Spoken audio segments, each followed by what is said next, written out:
Now, I want to speak to you today about spiritual warfare. Some time ago, a while ago, we had people living with us for the first 10 years of our marriage. Sometimes we picked them up from the streets, other times we found them in church, and sometimes people just needed rent.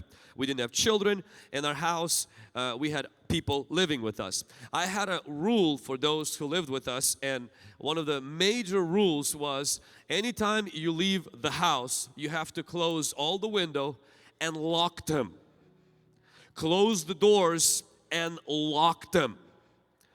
And so everybody kept those rules, but I was always double checking, making sure that everything is not just closed but locked.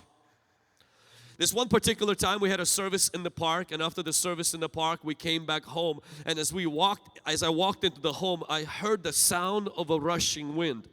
For a moment I thought I was about to enter into an experience with God as the book of Acts chapter 2. I got my spirit ready, hoping to see, hear invisible realities becoming visible. But this experience was cut short very quickly when I realized that one of the persons who lived in my house, the door to the room was open. And so as I sneaked in, and I usually don't do that, but nobody was in the house, I sneaked in, I saw that the window was left open.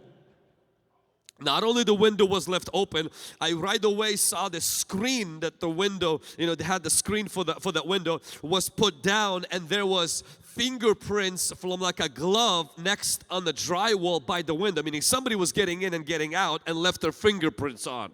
I knew that's not the Holy Ghost that's moving in this house right now. Somebody left the window open and we had somebody in our house.